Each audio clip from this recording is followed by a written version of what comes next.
Good morning. It's raining, which is not a bad thing today. After it starts piling up, then it might be a bad thing. But we haven't gotten very much yet. It's just been a real slow, steady, light rain. I doubt we've even gotten 1/10 of an inch so far. But I've been getting some parts around, seeing what we've got, taking some inventory. I just placed an order for a few more things that I think we'll need that should be here later today. We're going to work on a bean head and a combine.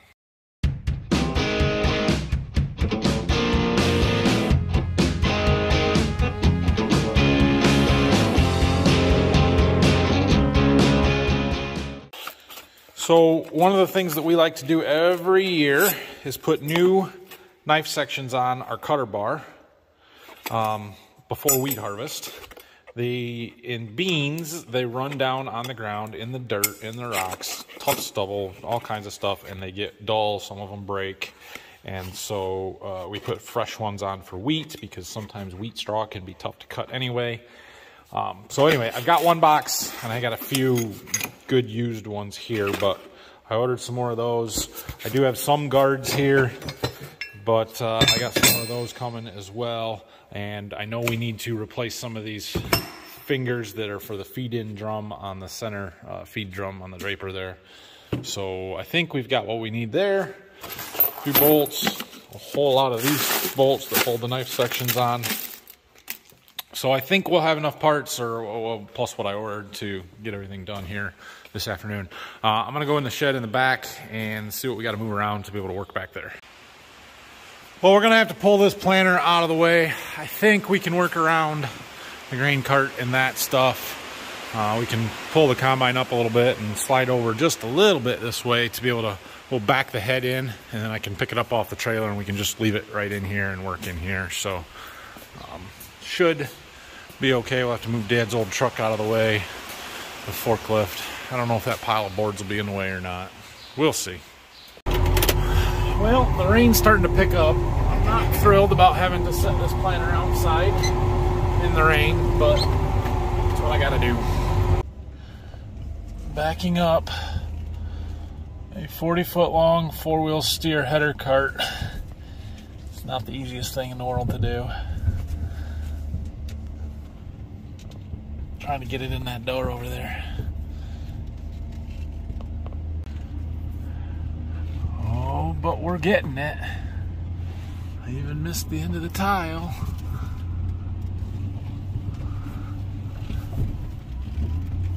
Baby. And then we got to get it square and in exactly the right spot in front of the combine too, which adds to the level of difficulty.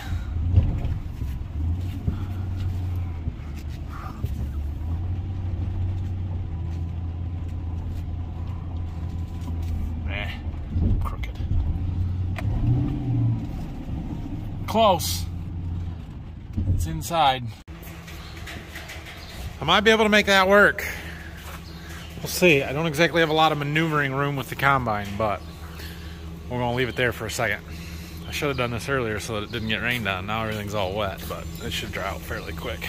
So, what are the chances that the combine starts? Battery disconnect was off, so that's good.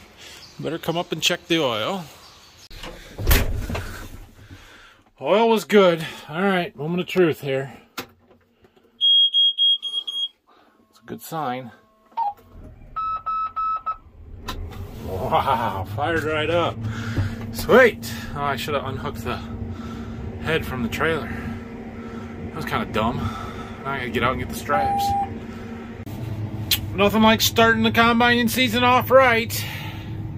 When I push this forward, we're supposed to move, but we don't move. It says I'm out of the seat. I'm not out of the seat, which makes me think that there's a seat sensor switch that's not communicating or working. First thing we do is restart the combine. Try again. That didn't work. Well, crap.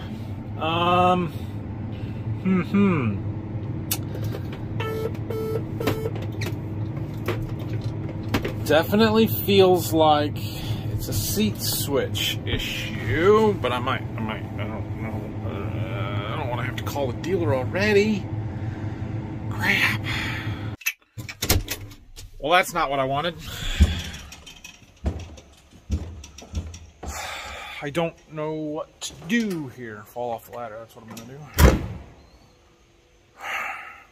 It says that I'm out of the seat while the handle is not in neutral. But I am clearly in the seat, which makes me think it's the seat sensor issue or a wiring issue leading to the seat sensor. But I suppose it could be a multitude of other electrical issues. And I don't know how to diagnose that stuff or to track it, I guess. Trace it. There's got to be a seat switch somewhere I could try and short the wires, but that's probably not a good idea. I think I'm going to have to call somebody, and that makes me not happy. Alright, I'm trying to do a little diagnostics. I pulled up the seat cushion, and if I can hold that. Right here is our sensor, so this plate pushes down and aligns it with the other half. Nothing's blocking it or preventing that from happening here, so I don't believe that's a problem. It's possible the sensor went bad. I don't really know.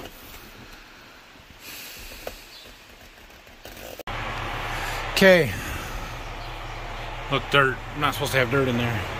I took the seat cushion off so we could get in here a little bit better. My current theory is that this switch is bad, sensor, whatever. And so I want to cut this zip tie and take this connection apart. I've got a little jumper wire we're going to stick in there and see if that fixes our problem. If it does, great. We can just replace that sensor. Probably won't be able to get that sensor without buying the whole dang seat, but, you know. Step one. Okay.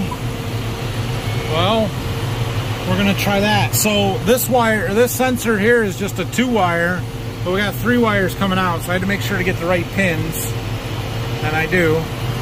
I'll let our display boot up and see if we can move. Parking brake, okay. Negative. Crap. Alright, well, now what do I do? What that means is it's likely a wiring issue. Somewhere between wherever this wire goes and here, I think it's broken. Broken, or a mouse chewed on it, or something. The question is, how do we find it? And where does it go?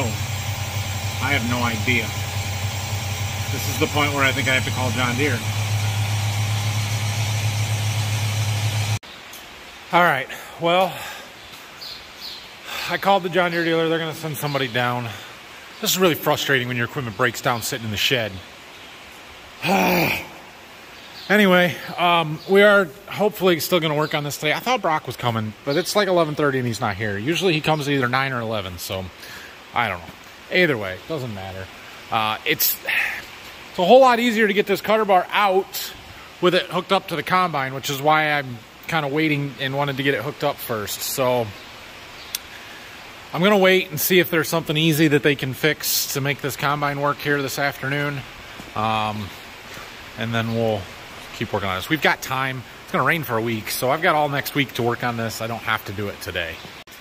So while I'm waiting for them to come and look at this, I'm going to go down to my seed warehouse. All those signs that we were digging through yesterday to get the ones that I was putting up, the ones that are already put together in the lean-to there, they need to be sorted and organized.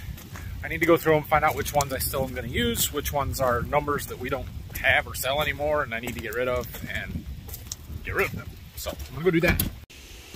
Okay, well, right as I was leaving, Brock got here. So I'm going to have him winterize that little ATV sprayer. We're done with it. We can't go through the crops with it anymore. Anything we need a little sprayer for, we'll use the one in the back of the Gator. So he's going to take the little bit of liquid that's left in the sprayer out. It's just like 2 gallons in there. And then wash it a little bit, and then we'll run some RV antifreeze through it. All right. All of these signs, those signs, they need organized, sorted through. Some of them are good, some of them are not. Let's see what we got.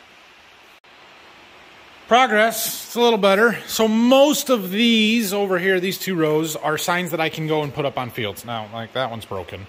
And these are Enogen signs, so I could use those if I had some Enogen fields, which, I mean, I have like 2.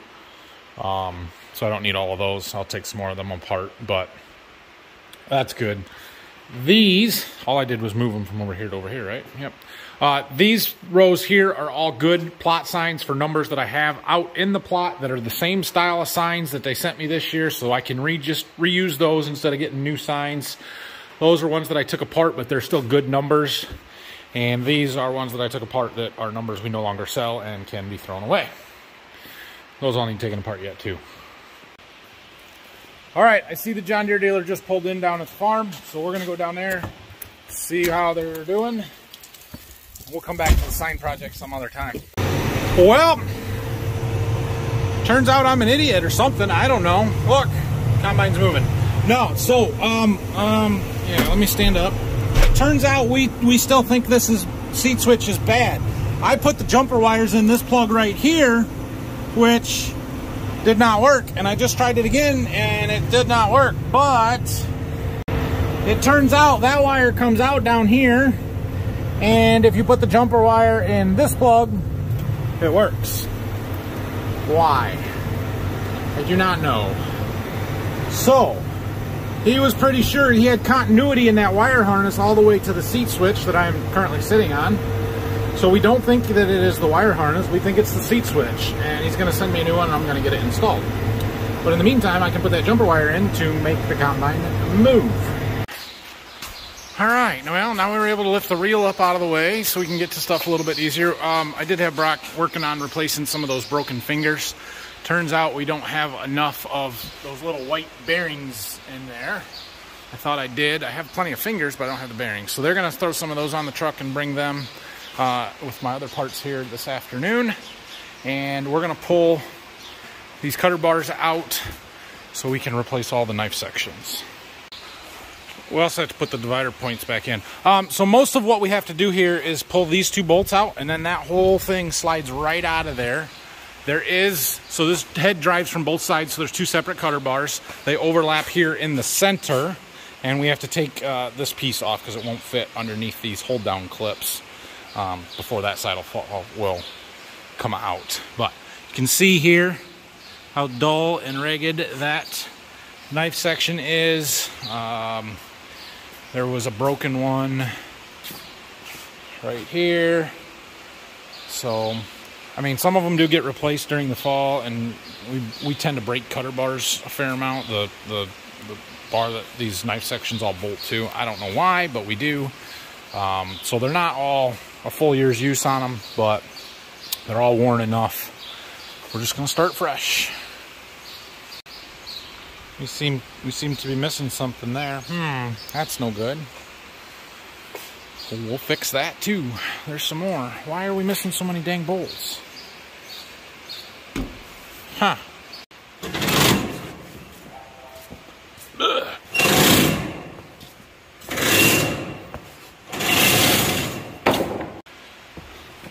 Okay, so with the knives out, then we can go through and kind of inspect all of these guards. What we want is a nice sharp edge on these. If they're rounded off too bad, then they don't cut very good. So I'll look at them. All the green ones should be good. They are newer and hardened, so they don't wear as much. This one is pretty rounded. Most of the black ones are probably gonna need replaced and this one's broken. So we'll go through and look at those as well. I'm going to lunch though. Brock, take all those bolts apart.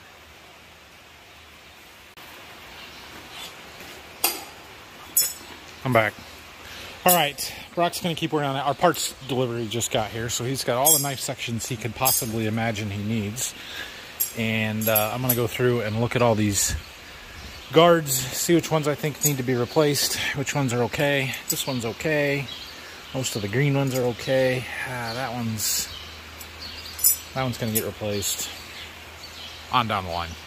Okay, I've gone through and replaced all the guards that I thought needed to be replaced. I ended up doing quite a few more than I had initially thought that I was going to. But if you don't have a nice sharp edge here, there's nothing for those knives to cut against and act like a scissors. And so then it cuts hard and then you break more stuff, or it doesn't do a very good job. And so I decided to just go through and replace anything that was questionable, although try to be a little conservative because these things are expensive. I think I bought 2 boxes of them, 1 box of each style. You can see this one's got 1 long point, this one's got 2 long points. 15 in a box. I bought 2 boxes and it was like 900 bucks. So they're not cheap, but I don't think I replaced 1 green one, and those I started putting on 3 years. This is the 3rd year that I've used the green ones instead of the black ones. The green ones are heat treated, so they're harder. And there's still a few black ones. This one was still good. This one was still good. I don't know when exactly I put those ones on, but they've been on there for at least 2 full years. This will be the 3rd year, so yeah. All right, and Brock is just about done changing knives on these, and we can get those slid back in here. I got a delivery. We're gonna have to hurry up and get the house done. Check it out. We got a refrigerator. The guys just dropped it off, and before I could even get the box off of it and make sure it was undamaged, they left. I hadn't even signed for it. I just unloaded it and was cutting her open, and they gone. So fortunately, it looks good. It's not damaged. My wife and I bought this. We bought it online a month ago or so, and they were supposed to deliver it like 3 weeks ago, but then they told me the first time they could get here was last week, and I was gone last week, so it came today. It looks good. Everything looks fine. And yeah, so we're gonna need a house to put it in. This is a Samsung refrigerator, which I am sure a lot of you are gonna give me crap about, and I get it. I get it. But the day we went to buy appliances was the day that my LG fridge broke, so I wasn't buying LG. And yeah, the reviews on this online, they're terrible. But you know what? All of them have terrible reviews. Literally every single appliance brand out there, all of their reviews are just awful. And so we took a chance. The nice thing about Samsung, they have really nice stuff. We like them, and we could get everything that we need from them. So everything is with the same company, or brand, which we like. And felt like we got a pretty decent deal on this. We're happy with it. Is what it is. So I'm gonna package it back up and put the box back on it and maybe tape it shut, and then we're gonna figure out how to move it, and it's gonna get stored over there in my lean-to until, you know, Christmas. But at least I have it, because appliances are a touch hard to get. Of course, the risk with buying things 6 months before you need it is our warranty's already started. But on the other hand, it's got a 10-year warranty on the part that's most likely to fail, just like my LG fridge. So we'll take our chances. I pretty much know that it's a 5-year appliance and you're going to throw it away and buy a new one. So we didn't buy top of the line. It's nice. It's very nice, but it's not a $4,000 refrigerator. Well, we've had some waves of rain all day. We're up to about 7/10 of an inch here. So Brock finished up a few things here. We had some of these skid plates that needed replaced, so he did a few that we had. We've got some more, but they're the wrong style, so we might have to get a few more of those. I'm trying to replace these ones that are wore out here. You can see those are pretty thick, and they're wearing. So anyway, we also got the cutter bars stuffed back in there. We are waiting on a couple of knife sections for the center here that are a little bit different. They got them flat bolts and they're a chamfered hole, so they didn't have any of those, but should get them early next week. We also finished fixing all of the fingers in that center feed drum, so that is good. And yeah, that's gonna be it here for today. We have got our bins cleaned out, and so we were working on some numbers and looking at some stuff, and we've figured out what how many bushels we sold for the 2020 crop year. Our accounting software we keep track of all of that stuff so we can have totals at the end of the year. So we were comparing our actual sold bushels to what the combine said and what our yield data shows. I've never been so accurate in my entire life on corn. Like, holy cow. On just shy of 200,000 bushels, I was off by 200, like 0.1%. It was super accurate. So yeah, that's pretty good. The yield monitor was working well on corn. We were off by a little more on beans. But yeah, I was pretty happy with that. I think we were off by about 2% on soybeans. Well, anyway, I'm going home. It's Friday. It's raining. Well, it's not raining at the moment. It was raining. It's been raining. It's gonna keep raining.